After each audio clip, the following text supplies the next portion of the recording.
They thought she was just a maid, just another quiet woman moving through rooms filled with crystal glasses and polished marble, but by midnight half the city would learn that a single tear from her eyes could move a man powerful enough to shake an entire skyline. The rumors started just after sunset, drifting through private clubs, luxury penthouses, and quiet offices where people spoke carefully and listened even more carefully. Whispers that Adrian Vale had cancelled 3 meetings in a row, shut down an entire evening of negotiations, and sent every trusted man he had across the city with only one instruction that sounded almost too simple to be real: find the person who made her cry. No one understood it at first. Adrian Vale did not move without reason. In a city where influence traveled through boardrooms, charities, restaurants, and quiet financial favors, his decisions usually followed cold strategy. But tonight there was no strategy anyone could see. Tonight there was urgency. Cars moved through downtown streets long after rush hour had faded, headlights sliding across glass towers and brownstone facades, phones lighting up in the pockets of people who rarely received calls after dark. Some thought a rival family had crossed a line. Others assumed a business deal had collapsed. A few believed something even bigger had happened. None of them imagined the truth began in the quiet back kitchen of a mansion overlooking the river. Because at that very moment, far from the whispers racing through the city, Nia Carter stood alone beside a stainless steel counter still warm from the dinner service. The house above her was alive with music, soft laughter, and the gentle clink of expensive glassware, but down here the air felt still, almost heavy. She held a folded kitchen towel in both hands, twisting it slowly without realizing it, her shoulders straight the way they always were when she worked, when she walked, when she tried to disappear into the background of other people's lives. Nia had learned long ago that quiet people survived longer. Invisible people survived longest. And for weeks inside Adrian Vale's mansion, that invisibility had protected her. She cleaned, organized, polished, and moved through rooms filled with wealth so vast it sometimes felt unreal, never asking questions, never drawing attention. Most nights the staff barely noticed her presence. That had been fine with her. Safe, even. But tonight something small had slipped through the armor she built around herself. A few careless words. A laugh that lingered too long. A moment when a room full of powerful guests decided a maid standing nearby was easy to overlook. Nia had tried to ignore it, the way she ignored so many things in life. She finished clearing the last tray, stepped away from the noise upstairs, and walked into the quiet kitchen where no one was supposed to see her. For a moment she stood there perfectly still, breathing slowly, telling herself it did not matter. But then the pressure behind her eyes broke through the discipline she had practiced for years, and one single tear slipped down her cheek before she could stop it. She wiped it away immediately, almost angrily, as if the tear itself had betrayed her. What Nia Carter did not know, what no one in that house realized yet, was that somewhere in the hallway above, Adrian Vale had seen that one silent moment. And Adrian Vale was not a man who ignored tears that should never have been caused in the first place. The kitchen door closed softly behind Nia Carter, sealing away the music and conversation that continued upstairs as if the evening had never shifted even slightly, and for several seconds she stood perfectly still beside the long stainless steel counter, listening to the distant hum of the mansion and forcing her breathing to slow the way she had taught herself years ago when life had not been nearly as polished or quiet as this place. The Vale mansion sat high above the river on nearly 4 acres of carefully landscaped property, its windows glowing warm gold against the dark skyline beyond, a house built to impress investors, politicians, and people whose names appeared on the covers of magazines rather than on mailboxes. Nia had been working there for 6 weeks, long enough to memorize the rhythm of the place, the morning deliveries that arrived before 8 o'clock, the quiet footsteps of the house manager moving through the marble hallways just after noon, and the late evening gatherings where laughter floated through rooms decorated with antique wood, silk drapes, and paintings worth more than any apartment she had ever lived in. In those 6 weeks she had spoken fewer than 100 sentences to anyone inside the house, and that was exactly how she preferred it. Invisible workers lasted longer. Invisible workers did not attract attention, and attention had a way of creating problems that people like her could not afford. Tonight had started like every other event evening. She pressed the white linen napkins, aligned the silverware on long dining tables that gleamed under crystal chandeliers, and carried trays of sparkling glasses through rooms where guests in tailored suits discussed market forecasts and charity galas with the casual confidence of people who never worried about rent or grocery bills. Most of them barely looked at the staff. A few nodded politely. One or two asked for another drink without making eye contact. That was normal. That was safe. But just before 9 o'clock the atmosphere had shifted in a way so small that only someone trained to stay quiet would notice it immediately. A voice had risen slightly above the soft music near the center of the ballroom. Not loud enough to be called shouting, but sharp enough to make several guests glance in the same direction. Nia had been passing behind a group of investors when the comment reached her ears, spoken by a man whose expensive watch flashed under the chandelier light as he gestured with a glass of amber-colored bourbon. His tone carried the casual arrogance of someone who believed the room belonged to him. The remark itself had been short, almost dismissive, but it carried the kind of humor that depends on someone else becoming the joke. A few people chuckled. Someone else murmured something meant to smooth the moment over, but the damage had already been done. Nia had paused for half a second longer than she should have, just long enough for the man to notice her presence beside the table. His smile had widened slightly, the way people sometimes smile when they believe they have found an easy audience. Another sentence followed, lighter in tone but heavier in meaning, the kind of remark that pretended to be playful while quietly reminding everyone in the room exactly where a maid was supposed to stand in the invisible ladder of importance. No one stopped him. A few guests avoided looking directly at Nia. Others pretended they had not heard anything at all. That silence had been louder than the comment itself. Nia lowered her eyes, adjusted the tray in her hands, and stepped away exactly the way she had practiced doing whenever a situation threatened to grow uncomfortable. She did not respond. She did not defend herself. She simply moved toward the kitchen door with the same quiet professionalism she had carried through every difficult moment of her life.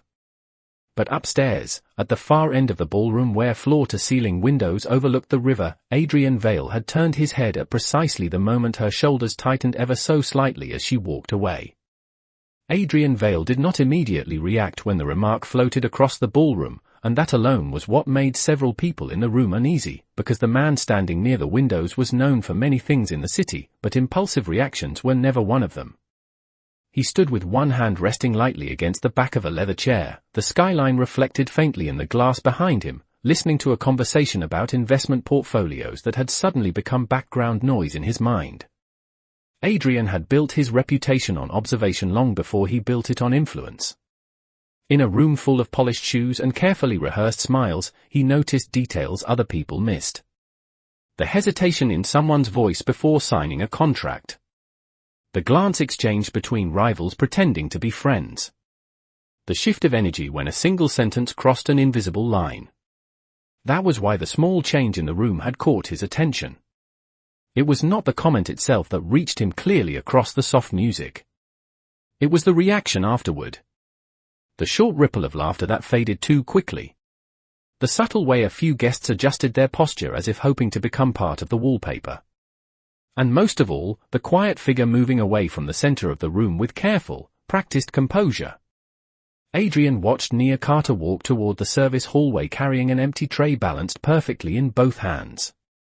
Her steps were steady, but something in the line of her shoulders told him the moment had landed harder than anyone intended to admit out loud. Most people in the room would never have noticed that difference. To them she was simply a staff member returning to the kitchen.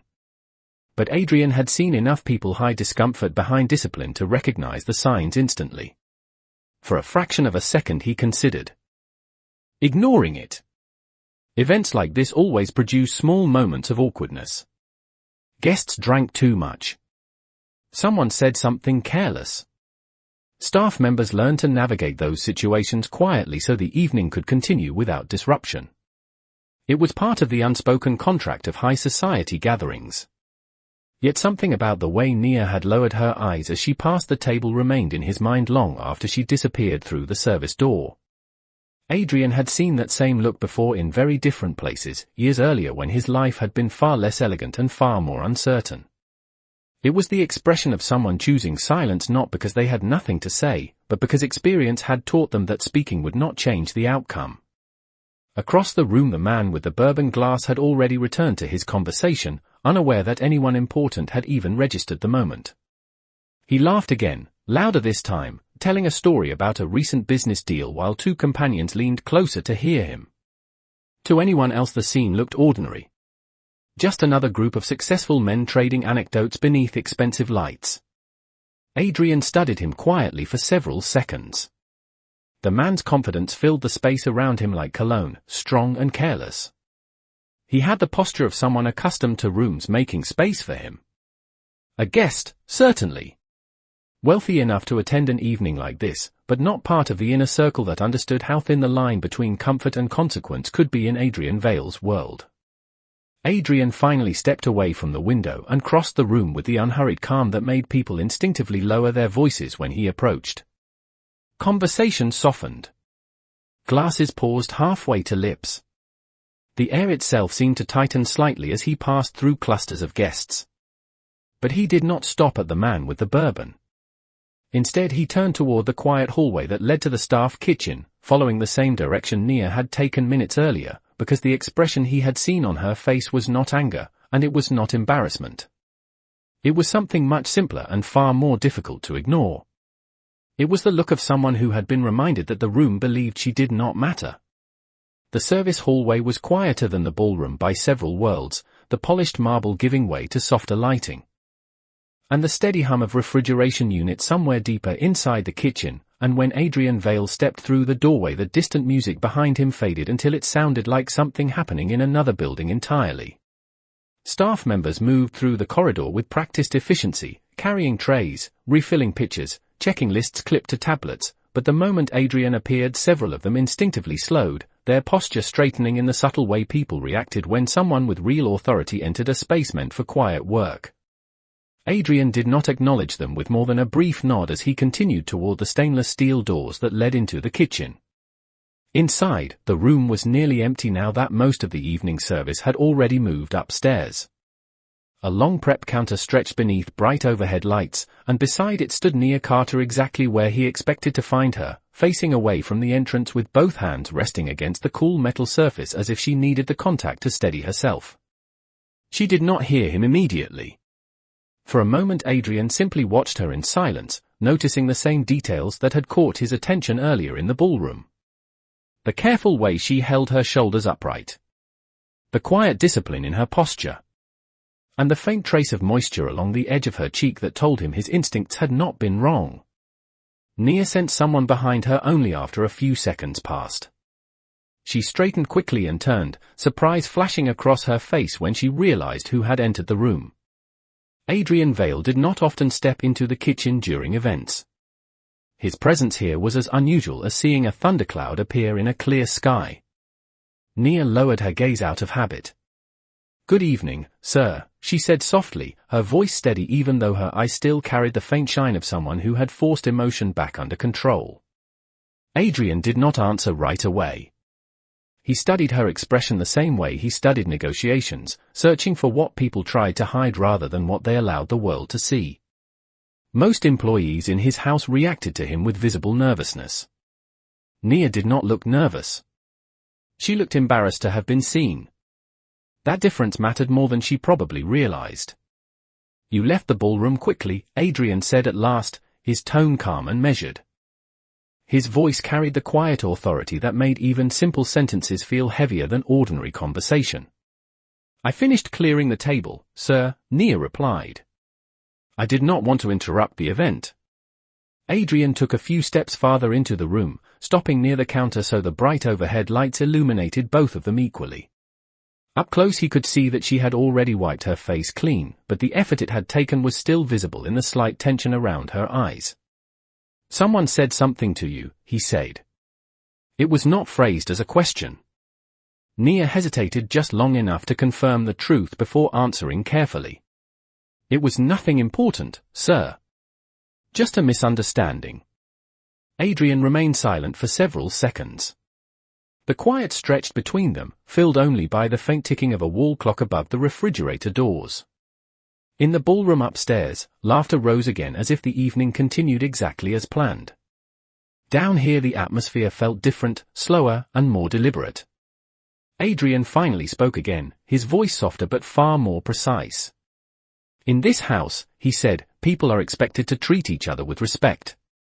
That includes the staff. Nia nodded slightly without meeting his eyes. I understand, sir. Adrian studied her one last moment, then turned his gaze toward the doorway leading back to the corridor as if calculating something unseen beyond the walls. When he looked back at her, his expression had not changed, but the air in the room seemed to tighten all the same. Tell me exactly what happened, he said quietly, because someone upstairs appears to have forgotten how to behave in my house. For a moment Nia Carter said nothing. The question lingered in the bright kitchen air, simple and direct, but heavy enough that it made the room feel smaller. She kept her eyes lowered toward the polished steel counter as if the reflection there might help her arrange the right words. In the Vale mansion, employees understood the difference between answering a question and creating a problem, and Nia had spent most of her adult life learning how to avoid the second one. It really was nothing important, sir, she said again quietly. Guests have a long evening and sometimes people say things they do not mean. Adrian Vale did not move. He stood with the same still patience he used during high-level negotiations, the kind that allowed silence to work longer than most people could tolerate. His gaze rested on Nia, not unkind but impossible to ignore. The clock above the refrigerators ticked another second. Then another. Finally Nia released a slow breath and lifted her eyes just enough to meet his for the briefest moment before speaking more honestly. One of the guests made a comment, she said. It was meant as a joke, I think. Someone nearby laughed, and that was all. Adrian watched her carefully. What kind of comment? He asked. Nia hesitated again, but the tone in his voice made it clear that avoiding the answer would only stretch the conversation longer. He said that I must be very lucky to work in a house like this, she explained. Then he said that someone like me should remember where I belong so I do not start thinking I am part of the party. Her voice remained calm while she repeated the words, but the quiet precision in the sentence carried the echo of how the room had reacted when it happened. A few people laughed, she added softly. Most of them did not say anything. Adrian absorbed the explanation without interrupting. The statement itself was not dramatic. No shouting. No scene. Just a carefully placed remark designed to remind someone of their place in front of an audience that preferred comfort over correction. Adrian had attended enough social events to recognize that type of humor instantly. It traveled through wealthy circles like a familiar language, disguised as charm but sharpened by hierarchy. Did he know you could hear him? Adrian asked. Yes, sir, Nia answered. I was serving his table. Adrian turned slightly toward the counter and rested his hand against the edge of the steel surface, the cool metal grounding the stillness of his posture. Upstairs, music drifted faintly through the ceiling again as the party continued without interruption. Guests were likely discussing business opportunities, real estate investments, and philanthropic projects while dessert plates appeared on white linen tables. The evening looked successful from every angle that mattered to polite society. Down here, however, the atmosphere had shifted into something far quieter and far more deliberate. Nia folded the kitchen towel in her hands, smoothing its corners carefully before placing it beside the sink. I apologize if I caused trouble by leaving the room, she said. I thought it would be better not to respond in front of everyone. Adrian looked at her then with a level of focus that made the apology sound almost misplaced. You did not cause trouble, he said calmly. Someone else did. The difference was small in wording but enormous in meaning. Nia blinked once, surprised by the clarity of his statement.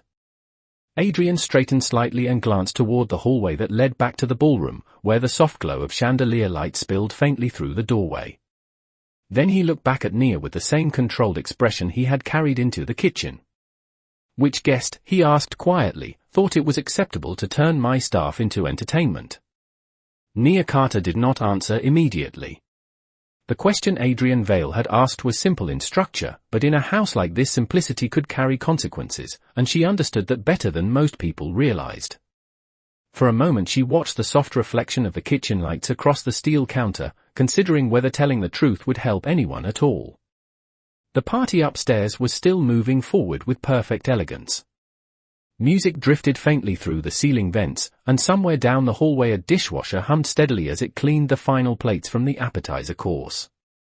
The entire mansion felt balanced between two different worlds, one polished and bright above the marble staircase and another quieter and more honest down here among stainless steel counters and folded kitchen towels.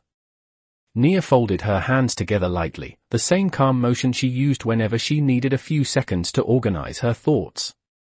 "Sir," she said carefully, "I really do not think it is necessary to make anything out of this. Guests say many things during evenings like this. It will pass."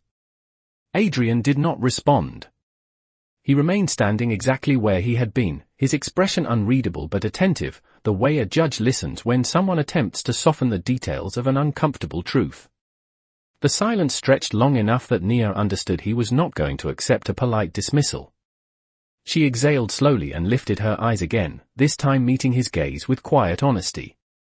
"His name is Daniel Whitaker," she said. "He arrived about 30 minutes after the reception began. He was standing near the center table with two other gentlemen when the comment happened." Adrian repeated the name. Once in his mind, Daniel Whitaker, placing it carefully within the network of investors, partners, and visiting executives who had attended the evening. Whitaker was not a stranger. Adrian had seen him at several charity auctions and business forums over the past year. The man had the reputation of someone who enjoyed being noticed, someone who spoke confidently even when silence might have been wiser. Adrian studied Nia for another moment. "Did he speak directly to you?" he asked. Nia shook her head gently. "No, sir. He spoke to the people at his table. I was standing beside them serving drinks." Adrian considered that detail carefully. The distinction mattered. A direct insult could be dismissed as confrontation. A remark delivered for the entertainment of an audience carried a different intention entirely. "And the others at the table," Adrian continued quietly, "did anyone correct him?" Nia paused before answering, not because she wanted to hide the truth but because she had already accepted the reality of the moment long before Adrian stepped into the kitchen. "No, sir," she said softly. Most of them simply smiled. One gentleman looked uncomfortable, but he did not say anything either. Adrian nodded once, a slow thoughtful motion that revealed nothing about what he was thinking. Upstairs the faint music shifted into a slower instrumental piece as the evening progressed toward dessert. Somewhere in the ballroom, Daniel Whitaker was probably still speaking confidently, unaware that the quiet moment he had created minutes earlier had already reached the only person in the house whose opinion truly mattered. Adrian finally stepped away from the counter and turned toward the hallway leading back to the reception. His posture remained calm, controlled, and almost effortless, but something subtle had changed in the atmosphere of the kitchen all the same. Before leaving the room he paused briefly and looked back at Nia Carter, who still stood beside the stainless steel counter trying to appear as though nothing unusual had happened at all. "Thank you for telling me," Adrian said quietly. Then he added one final sentence that carried far more weight than his calm tone suggested. "I will take care of the rest." Adrian Vale stepped back into the service hallway with the same controlled pace he had used when entering the kitchen, yet the atmosphere around him had shifted in a way that none of the staff could quite explain. The hallway lights reflected softly across the polished marble floor, and the faint music from the ballroom drifted through the open doorway ahead, warm and elegant, carrying the illusion that the evening upstairs remained perfect and undisturbed. But people who had worked in the Vale mansion long enough knew how to read the smallest changes in the man who owned it, and the quiet stillness in Adrian's posture was the kind that meant something important had already been decided. A young server carrying a tray of champagne glasses stepped aside quickly to give him space. Adrian acknowledged the movement with a small nod without slowing his stride. The corridor opened into the main reception area again, and the glow of chandeliers returned in full brilliance as he crossed the threshold. Conversations filled the room in gentle waves. Investors discussed market expansions near the grand piano. A group of politicians spoke near the tall windows overlooking the river. Waiters moved gracefully between guests offering small plates and fresh drinks. To anyone watching casually, the gathering looked exactly the way a successful evening should look. Yet when Adrian entered the room, the subtle rhythm shifted. A few guests noticed him immediately and lowered their voices. Others straightened slightly without understanding why they had done so. Adrian did not look around the room with urgency. He simply observed, the way a strategist studies a map before moving a single piece. Across the ballroom, near the central cocktail table decorated with white orchids, Daniel Whitaker stood with the same two men who had been beside him earlier in the evening. Whitaker held another glass of bourbon and spoke animatedly, clearly enjoying his own story while the others listened with polite interest. He appeared relaxed, confident, and completely unaware that the direction of the evening had quietly changed the moment he decided to turn a passing staff member into a joke.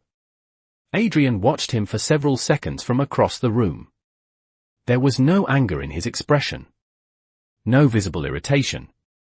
Only a calm attentiveness that made the distance between them feel shorter than the 20 feet of polished floor that separated them. The musicians near the corner shifted into another smooth instrumental piece, and several guests moved toward the dessert tables where small plates of pastries had just been arranged. The room continued its elegant dance of conversation and laughter, yet a few people closer to Adrian began noticing that he had not joined any of the groups surrounding him. Instead, he stood with the same quiet patience that made his presence impossible to ignore once it was noticed. Daniel Whitaker eventually looked up from his conversation and saw Adrian watching from across the ballroom. For a brief moment, Whitaker's confident smile hesitated, replaced by the polite recognition someone shows when realizing the host of the evening has entered their line of sight. He lifted his glass slightly in greeting, assuming the moment required nothing more than a friendly nod. Adrian returned the gesture with a small inclination of his head, calm and courteous, and then he began walking toward the center table. The movement was unhurried, measured, but as he crossed the ballroom, the conversations along his path gradually softened. People stepped aside instinctively, creating a quiet corridor through the crowd without anyone announcing that they were doing so. By the time Adrian reached the orchid table, Daniel Whitaker had already set his glass down, preparing to greet him with the easy confidence he carried into most social encounters. Adrian stopped beside the table and looked directly at him, his voice calm when he finally spoke. "Mr. Whitaker," he said evenly, "I believe we need to discuss something that happened a few minutes ago." Daniel Whitaker smiled the way confident men often did when they believed they were about to exchange a pleasant greeting rather than face an uncomfortable question. He adjusted the cuff of his tailored jacket and extended a hand across the orchid-decorated table with casual ease. "Adrian," he said warmly, "it is good to see you again. Beautiful event tonight. You always know how to bring the right people together." Adrian Vale looked at the offered hand for a brief moment before shaking it once, firm but brief, his expression calm and unreadable. "Thank you for coming, Mr. Whitaker," Adrian replied. His voice carried easily across the small circle of guests standing nearby, though it remained quiet enough that it sounded like a private conversation rather than a public announcement. Whitaker lifted his bourbon glass again, clearly expecting the exchange to move toward business or polite conversation. Several of the guests around them leaned in slightly, sensing that something about the moment had shifted even though no one could yet explain why. Adrian rested one hand lightly against the edge of the cocktail table, his posture relaxed but steady, the same composure that had guided countless negotiations and boardroom decisions over the years. "A few minutes ago," Adrian said evenly, "a member of my staff passed by this table while serving drinks." Whitaker nodded casually. "Yes, I remember. Efficient young woman." Adrian's gaze did not move. "During that moment, you made a remark about where she belongs in a room like this." Whitaker blinked once, the memory arriving slowly as he tried to reconstruct the moment Adrian was referencing. Around them, the quiet circle of guests began to understand what the conversation was about, and the gentle background noise of the ballroom seemed to soften just enough that several nearby conversations faded into cautious silence. Whitaker gave a short laugh meant to dismiss the seriousness of the subject. "Oh, that," he said lightly. "That was nothing. Just a bit of humor during the conversation. No offense intended." Adrian studied him without reacting. Humor, he repeated calmly. Whitaker lifted one shoulder in a small shrug, attempting to maintain the same relaxed confidence he had carried earlier. You know how these things go. Long evening, a few drinks, people making conversation. The comment was harmless. I assure you it was not meant to cause any trouble. Adrian allowed a few seconds to pass before answering. The quiet stretched across the table like an invisible line. In this house, he said slowly, the people who work here are not decorations for the entertainment of my guests. Whitaker's smile faltered slightly.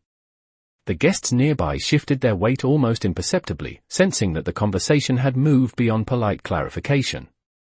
I think you may be taking the moment more seriously than necessary, Whitaker replied, trying to soften the atmosphere.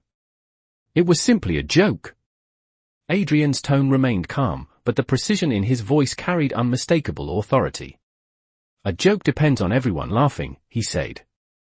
The person you spoke about did not laugh. Whitaker glanced briefly at the men standing beside him, as if expecting someone to redirect the moment back toward lighter conversation. No one spoke. The music from the musicians across the room continued, but the small space surrounding the orchid table felt suddenly more focused, as though the entire ballroom had quietly leaned closer to hear the outcome. Adrian did not raise his voice or change his posture. Instead he met Whitaker's eyes with the same measured calm that had unsettled far more powerful men during negotiations. In this house, Adrian said, respect is not optional. And tonight you seem to have misunderstood that very simple rule. Daniel Whitaker opened his mouth as if preparing another easy explanation, but the calm certainty in Adrian Vale's voice had already begun shifting the atmosphere around the orchid table.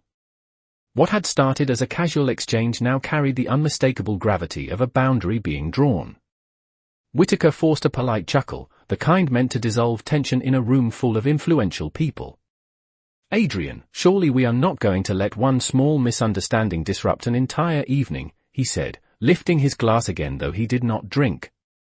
If the comment sounded improper, then I will happily clarify that no harm was intended. Adrian did not immediately respond. Instead he looked briefly around the circle of guests who had gathered near the table. Several men who had been speaking with Whitaker moments earlier now avoided eye contact, suddenly very interested in the orchids arranged between the glasses and plates. Others stood quietly, recognizing that they had become witnesses to something more significant than a social correction. Adrian finally returned his gaze to Whitaker. Intention is not the same as impact, he said evenly. When someone uses another person as the subject of amusement in a room like this, it tells everyone listening exactly what that person believes about dignity. Whitaker shifted his stance slightly, the confidence that had filled his posture earlier beginning to soften around the edges. You are reading far too much into a passing remark, he replied, attempting to keep his tone friendly. We are all adults here. Surely a single joke should not require an official review. A few quiet murmurs passed through the nearby guests, though no one openly supported the statement. Adrian rested his hand lightly on the table beside the orchids, his fingers relaxed, his expression unchanged. The calm in his posture carried a quiet authority that did not need raised voices or dramatic gestures. The staff in this house work harder in 1 week than many people in this room work in a year, Adrian said. They maintain this place so that evenings like this can happen at all. When one of them is treated as though they exist only for commentary, it reflects on the person who made that choice. Whitaker glanced toward the surrounding guests again, searching for an ally in the crowd. Instead he found careful silence.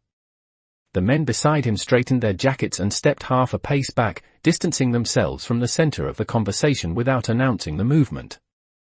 Whitaker cleared his throat and set the bourbon glass down on the table. If the comment was taken the wrong way, then I regret that, he said. Perhaps it would be best if we simply move on and allow the evening to continue. Adrian observed him quietly for a moment. The ballroom lights reflected softly in the polished marble floor, and the musicians in the corner shifted into another smooth melody that floated gently through the air. Around them the party tried to resume its rhythm, but the tension near the orchid table remained like a quiet current beneath calm water. Adrian spoke again, his voice measured and composed. Moving on requires understanding what happened first, he said. You made a remark about a woman who works in this house. You assumed the room would find it entertaining. Instead, it created a moment that should never have happened under this roof. Whitaker's expression tightened slightly, realizing that the conversation was not going to dissolve as easily as he had hoped. Adrian continued without raising his voice. Tonight is not about embarrassment or punishment, he said. It is about something much simpler. Respect. The word settled over the small gathering like a quiet verdict. Several guests shifted their weight again, sensing that the moment had reached the point where its outcome would carry meaning beyond a single conversation. Adrian looked directly at Whitaker one more time. Before this evening continues, he said calmly, I think you should correct the impression you created a few minutes ago. Daniel Whitaker stood very still after Adrian Vale finished speaking, the weight of the moment settling around him in a way that was impossible to ignore. The gentle music continued in the background and the chandeliers still cast warm light across the ballroom, but the space around the orchid table had become noticeably quieter than the rest of the room. Whitaker glanced briefly toward the surrounding guests again, hoping perhaps that someone might step in with a casual remark that would soften the situation, but no one did. Instead, the small circle of observers remained silent, their attention fixed on the exchange unfolding before them. Whitaker finally cleared his throat and straightened his jacket, attempting to recover the same confident posture he had carried earlier in the evening. I believe I already said that no offense was intended, he replied carefully. If anyone misunderstood the remark, then I regret the confusion. Adrian listened without interrupting, his expression calm but attentive. The difference between regret and responsibility, he said evenly, is that one acknowledges the effect while the other corrects it. Whitaker exhaled slowly, realizing that the conversation was not going to move forward until Adrian heard something more direct. The surrounding guests shifted slightly, giving the two men a little more space without anyone formally stepping away. The room seemed to pause, waiting. Whitaker finally nodded once. Very well, he said. If my comment created the impression that I was speaking disrespectfully about someone working here, then I will correct that impression. Adrian inclined his head slightly, inviting him to continue. Whitaker glanced briefly toward the service hallway where staff members occasionally passed carrying trays or plates. One of the servers stepped through the doorway at that moment, paused when he sensed the attention near the table, and then quietly changed direction to give the gathering more privacy. Whitaker watched the movement and seemed to realize that the moment he was facing now was larger than a simple apology. This house runs exceptionally well because of the people who work here, Whitaker said slowly, choosing his words with more care than before. Anyone who contributes to that deserves to be treated with respect. If my earlier remark suggested otherwise, then I was wrong to say it. The statement hung in the air for a few seconds, clear enough for the nearby guests to hear. Adrian studied him calmly, weighing the sincerity behind the words rather than their surface. The tension that had surrounded the orchid table began to loosen slightly, though no one rushed to speak yet. Finally Adrian nodded once. Thank you for correcting it, he said. His tone remained composed, but the quiet authority in his voice confirmed that the matter had reached the conclusion he expected. Whitaker exhaled again, a subtle sign that the pressure he had felt during the conversation had begun to ease. Around them the ballroom slowly returned to its earlier rhythm as guests resumed their conversations and servers moved once more between tables with trays of desserts and fresh drinks. Adrian glanced briefly toward the service hallway where Nia Carter had disappeared earlier in the evening, then returned his attention to the guests standing around the table. The evening should continue, he said calmly. And in this house it will continue with the understanding that everyone present deserves to be treated with dignity. Several guests nodded quietly in agreement, the lesson settling deeper than any formal announcement could have carried. Whitaker lifted his glass again, this time with noticeably less arrogance than before, and the conversation at the orchid table gradually shifted back toward ordinary topics. Yet the message Adrian had delivered lingered in the room like a quiet standard that no one there would forget. The ballroom slowly returned to its gentle rhythm after the conversation near the orchid table settled into silence, yet something subtle had changed in the atmosphere of the evening. Conversations resumed, glasses touched softly in polite toasts, and the musicians continued their smooth melody near the far wall, but a quiet awareness had spread through the room like a ripple across still water. People who had been standing near the exchange understood that they had witnessed more than a simple correction between two men. They had seen the standard by which Adrian Vale expected his world to operate. Adrian remained beside the table for a moment longer, allowing the conversation to dissolve naturally rather than forcing the room to react any further.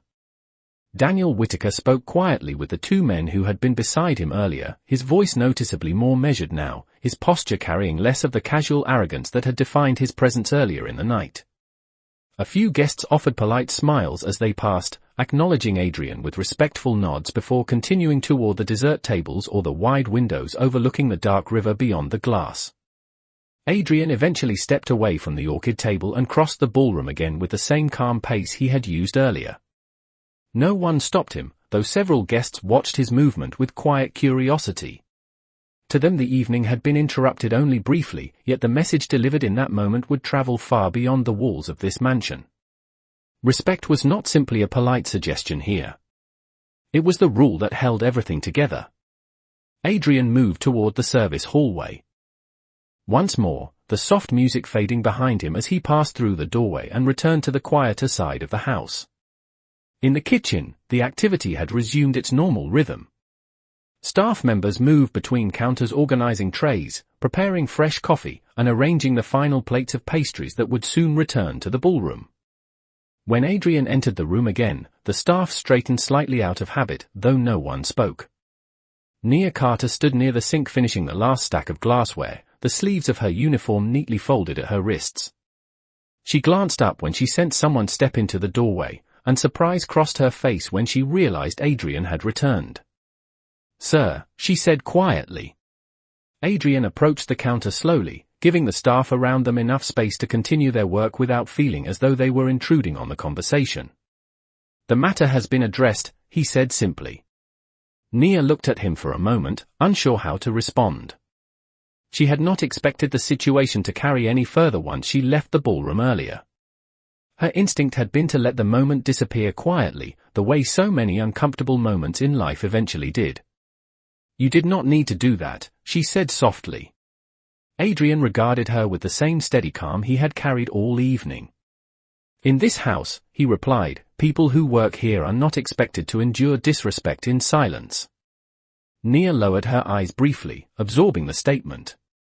For someone who had spent years learning to avoid attention, the idea that someone would step forward on her behalf still felt unfamiliar. "Thank you," she said after a moment. Adrian nodded once, the conversation already finished in his mind. He turned toward the hallway again, ready to return to the reception where the evening continued under the glow of chandeliers and quiet music. As he reached the doorway he paused briefly and glanced back toward the kitchen, where Nia Carter had already resumed her work beside the counter, moving with the same quiet discipline that had first caught his attention weeks earlier. The difference now was small but unmistakable. Tonight she no longer carried the weight of that earlier moment alone. The reception continued beneath the golden glow of the chandeliers, yet the quiet lesson from earlier in the evening had settled into the room in ways that no announcement ever could. Conversations flowed again, but the tone had shifted slightly, as if the guests had collectively remembered that the elegance of the house depended on more than expensive wine and polished marble floors. Waiters moved between tables carrying trays of coffee and delicate desserts, their steps steady and professional as always, but now more than one guest offered a small nod or a quiet thank you as the staff passed by. It was a subtle change, easy to overlook, yet unmistakable to those who paid attention. In the kitchen the pace of work had slowed as the final wave of service ended. The stainless steel counters reflected the bright overhead lights while the last dishes were stacked neatly beside the sinks. Nia Carter placed the final row of clean glasses onto a tray and wiped her hands carefully with a folded towel. The evening that had begun like every other event night had taken a direction she never expected, and the quiet support she had received still felt unfamiliar in her chest. For years she had learned to accept moments like the one in the ballroom as something temporary that would fade if she stayed silent long enough. Tonight had proven that silence was not always the only answer.